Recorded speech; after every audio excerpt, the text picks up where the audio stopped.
என்ன யாருன்னு நினைச்சிட்டு இருக்க? என்னோட பேரு சித்தார்த் குரானா. சரி, இப்ப என்னங்கிற? எல்லாம் முடிஞ்சு போச்சா?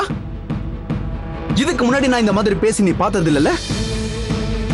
காரணம் இப்ப பேசிட்டு இருக்கிறது நான் இல்ல ரோஷினி. இந்த மாதிரி பேச வச்சுட்ட.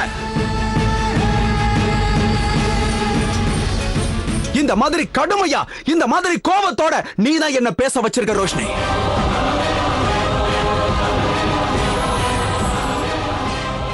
நான் உன்னை எப்படி நம்புறது? உன்னோட காதலோட ஆணி வேறே போய் தானே சித்தார்த். வாழ்க்கையில ஈஸியா போய் சொல்ல முடிஞ்சவனுக்கு எல்லாமே ரொம்ப ஈஸி தானே சித்தார்த். ஆமா, பெரிய விஷயம் இல்ல. எனக்கு எதுவுமே பெரிய விஷயம் இல்ல. நான் என்ன வேணாலும் பண்ணுவேன், எப்படி வேணாலும் பண்ணுவேன். ஆனா உன்னை பொறுத்த வரைக்கும் நான் மட்டமானவன்னு சொல்ல வரேன். ஆமா, நான் மட்டமானவன் தான், கேவலமானவன் தான். நான் நல்லவங்கிறத உன் முன்னாடி நான் ப்ரூவ் பண்ண வேண்டிய அவசியமே எனக்கு இல்ல ரோஷினி. I want. உன்னுடைய ப்ராப்ளம் உனக்கு தெரியுமா? உனக்கு உன்னுடைய ஈகோ தான் முக்கியம். உன்னுடைய காதலும் நம்பிக்கையும் ரொம்ப பலவீனமா இருக்கு. அது எந்த அளவுக்கு பலவீனமா இருக்குன்னா, ஒரு சின்ன கல்லை கொண்டு அடிச்சாலும் அது உடைஞ்சு செதறிடும். எவன் என்ன சொன்னாலும் அதை உடனே நம்பிக்கிட்டு நீங்க உடனே துப்பாக்கியை தூக்கிக்கிட்டு என்ன தாக்க வந்துருவீங்க. அந்த நேரத்துல எனக்கு பேசுறதுக்கு ஒரு வாய்ப்பு கூட நீ கொடுக்க மாட்ட. இது வரைக்கும் நீ தான் பண்ணிட்டு இருக்க, இப்ப வரைக்கும் அதே தான் பண்ணிட்டு இருக்க ரோஷினி.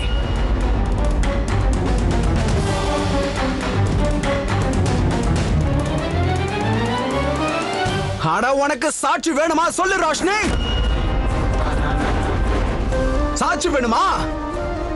எவன் ஒருத்தனுக்கு அவன் ஷூவை மாட்டி விடுறதுக்கு வீட்டுல வேலைக்கு 100 ஆட்கள் இருக்காங்களோ,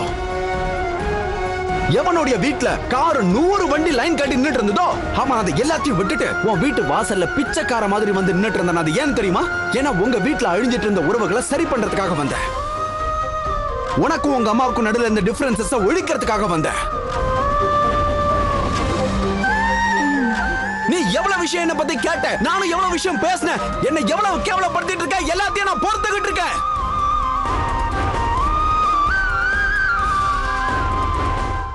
ஆனா இதை மட்டும் என்னால பொறுத்துக்க முடியாது ரோஷினி. என்னுடைய காதலுக்கு, என்னுடைய அன்புக்கு இவ்வளவு கீழ்த்தரமான சாயத்தை நீ பூச நினைச்சனா, அதை மட்டும் என்னால பொறுத்துக்க முடியாது.